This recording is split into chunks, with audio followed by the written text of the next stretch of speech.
গরমের একটা প্রধান সবজি হলো এঁচোড়। সারা বছর পাওয়া যায় ঠিকই, এখন কিন্তু গরমকালে এর স্বাদটাই আলাদা। আর এঁচোড়ের একঘেয়ে রেসিপির থেকে মুক্তি পেতে চান, আজকের রেসিপি মাস্ট ট্রাই। রুটি ভাত দুটোর সাথেই জমে যাবে। নমস্কার, কুইজিনিয়া চ্যানেলের পক্ষ থেকে সকলকে জানাই সাদর আমন্ত্রণ। আমাদের সবার চ্যানেল কুইজিনিয়াকে সাবস্ক্রাইব করে পাশে থাকা বেল বাটন আর অল আইকন প্রেস করে রাখলেই সব নতুন ভিডিও নোটিফিকেশান আপলোড হওয়া মাত্র পৌঁছে যাবে আপনাদের কাছে। আজকে আমি নিয়ে এসেছি এঁচোড়ের একটা দুর্দান্ত সম্পূর্ণ নিরামিষ অন্যভাবে বানানো রেসিপি, যেটা গরম ভাত দিয়ে খেতে দারুণ লাগে, রুটি দিয়েও ফাটাফাটি। এই নিরামিষ রেসিপিটি এঁচোড়ের সিজন থাকতে থাকতে একবার অন্তত ট্রাই করে দেখবেন, মিস করবেন না যেন। এখানে আমরা নিয়েছি 500 গ্রাম এঁচোড়। এঁচোড়টাকে ডুমো করে কেটে নেওয়া হয়েছে। এঁচোড়টাকে সেদ্ধ করব, জলের মধ্যে দিয়ে দিচ্ছি সামান্য একটু সর্ষের তেল। এতে কি হবে, যে পাত্রটার মধ্যে এঁচোড়টা সেদ্ধ করা হচ্ছে তাতে এঁচোড়ের কষটা লাগবে না। এবার এঁচোড়টাকে আমরা সেদ্ধ করে নিচ্ছি। এঁচোড়টা সেদ্ধ করতে আমাদের মিনিট 10 কিন্তু সময় লেগেছে। এঁচোড়টা 10 মিনিট হয়ে গেছে, আমি একটু চেক করে নেব। এঁচোড় কিন্তু আমার মোটামুটি 80 থেকে 90% হয়ে গেছে, বাকিটা তরকারি রান্নার সময় হয়ে যাবে। এঁচোড়টার গ্যাসটা অফ করে দিলাম, আর এটাকে আমরা এবার জলটাকে ঝারিয়ে রেখে দেবো। রান্নাটা শুরু করা যাক। এখানে আমরা রান্নাটা করব সাদা তেলে। সাদা তেলটা গরম করে নিয়েছি। তেলটা গরম হয়ে গেলে দিয়ে দিচ্ছি 1/4 টিস্পুন গোটা জিরে, 2টো শুকনো লঙ্কা, 1/4 টিস্পুন হিং, একটা তেজপাতা। ফোড়ন থেকে সুন্দর গন্ধ বেরোতে শুরু করলে আমরা এর মধ্যে দিয়ে দেবো আলু। 2টো মাঝারি সাইজের আলু এরকম ডুমো করে কেটে দিয়ে দেওয়া হয়েছে। আলুটাকে দিয়ে মিনিট খানেক আমরা এখানে ফ্রাই করে নেব। আলুটা মিনিট খানেক ভাজা ভাজা হয়ে গেছে, ফ্লেমটা কিন্তু ছিল মিডিয়ামে। এরপর আমরা এতে দিয়ে দেব সেদ্ধ করে জল ঝরিয়ে রাখা এঁচোড়টা। এঁচোড়টাকে সম্পূর্ণ দিয়ে এবার আমরা এটাকে আবারও মিনিট 2 সময় নিয়ে নেড়েচেড়ে নেব। আলু এঁচোড়টা 2 মিনিট মতো করে আমাদের কিন্তু এখানে ভাজা হয়ে গেছে। এরপর এতে আমরা দিয়ে দেব স্বাদ অনুযায়ী নুন।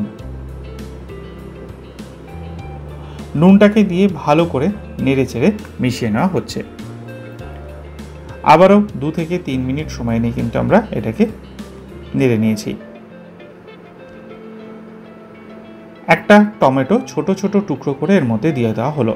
টমেটোটাকে দিয়ে আবারও এটাকে মিনিট খানেক নেড়েচেড়ে নিচ্ছি। দিয়ে দেব এরপর আমরা 1/2 টিস্পুন হলুদ গুঁড়ো, 1/2 টিস্পুন লাল লঙ্কার গুঁড়ো, 1 টিস্পুন কাশ্মীরি লাল লঙ্কার গুঁড়ো। ড্রাই স্পাইসেসগুলোকে দিয়ে মিনিট 2 সময় নিয়ে নেড়েচেড়ে মিশিয়ে নিচ্ছি। আর আমরা একটা মশলা আগে থেকে বানিয়ে রেখেছিলাম, তার জন্য আমরা মিক্সির বাটিতে নিয়েছিলাম 1 টিস্পুন গোটা জিরে, 1 টিস্পুন গোটা ধনে, 10 থেকে 12টা নিয়েছিলাম আমরা কাজু বাদাম, 1 ইঞ্চি পরিমাণ আদার টুকরো, কাঁচা লঙ্কা। ঝাল আপনারা পছন্দ অনুযায়ী দেবেন, আমি এখানে একটা দিয়েছি, আর পরিমাণ মতো জল দিয়ে এটার একটা মিহি পেস্ট আমরা বানিয়ে রেখেছিলাম আগের থেকেই। এই মশলাটাই কিন্তু এই রান্নার প্রধান উপকরণ।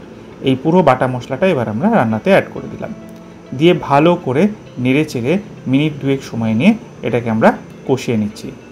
মশলাটা সুন্দর করে কষানো হয়ে গেলে মিক্সির বাটিটাকে ধুয়ে আমরা এখানে জল অ্যাড করে দিচ্ছি 200 মিলিলিটার পর্যন্ত, দিয়ে ভালো করে মিক্স করে নিলাম। আর তারপর এতে আমরা দিচ্ছি 1/4 টিস্পুন বাড়িতে বানানো গরম মশলার পাউডার। এটার রেসিপি ডেসক্রিপশন বক্সে দেওয়া থাকবে, চেক করে নিতে পারেন। আর 1 টিস্পুন চিনি। গরম মশলা চিনিটাকে দিয়ে ভালো করে মিক্স করে নিচ্ছি। তারপর এখানে আমরা আরও কিছুটা জল দিচ্ছি, কারণ এঁচোড়টা আরেকটু সেদ্ধ হতো এবং আলুটাও সেদ্ধ হতে হবে। জলটাকে দিয়ে ভালো করে নেড়েচেড়ে মিশিয়ে আমরা দিয়ে দিচ্ছি এখানে কাঁচা লঙ্কা, আর একটা ঢাকনা চাপা দিয়ে আমরা এটা মিনিট 5 থেকে 6 রেখে দেবো। ফিরে এলাম 6 মিনিট পর, ঢাকনাটাকে খুলে নিলাম। এখানে আমরা 1/4 কাপ টক দই নিয়েছিলাম, সেটাকে ভালো করে ফেটিয়ে নিয়েছি। এইবার এই পর্যায়ে আমরা এই টক দইটাকে রান্নার মধ্যে অ্যাড করে দেবো। অ্যাড করে টক দইটাকে ভালো করে নেড়ে চেড়ে মিশিয়ে নিন। আর তারপর আবারও আমরা এই ঢাকনাটাকে চাপা দিয়ে আরও 5 থেকে 6 মিনিট কুক করব। মিনিট 6 আমার হয়ে গেছে, ঢাকনাটা ফাইনালি খুলে নিলাম। একবার এটাকে মিক্স করে দিচ্ছি, আর এটা কিন্তু আমাদের হয়েই গেছে। এঁচোড় আলু দুটোই খুব সুন্দর সেদ্ধ হয়েছে। 1 টিস্পুন ঘি দিয়ে গ্যাসের ফ্লেমটা অফ করে ভালো করে নেড়ে চেড়ে মিক্স করে নিলেই তৈরি হয়ে গেল এই দুর্দান্ত স্বাদের সম্পূর্ণ নিরামিষ এঁচোড়ের তরকারিটা। বাড়িতে অতি অবশ্যই একদিন ট্রাই করুন, খেয়ে কমেন্টে জানান কেমন লাগলো। যদি ভালো লেগে থাকে বরাবরের মতো এটা লাইক এবং প্রচুর শেয়ার করতে ভুলবেন না যেন। যারা এখনও চ্যানেল কুইজিনিয়াকে সাবস্ক্রাইব করেননি, অনুরোধ করব চ্যানেলটাকে সাবস্ক্রাইব করে এই পরিবারের সদস্য হয়ে যাওয়ার জন্য। লাইফ ইজ প্রেশাস গল্পের শিকালেখাল চ্যানেল দুটিকে সাবস্ক্রাইব করতে আজকের ভিডিওর ডেসক্রিপশন বক্সের লিঙ্কটা প্লিজ চেক করে নেবেন। সবাই ভালো থাকবেন, সুস্থ থাকবেন। নমস্কার।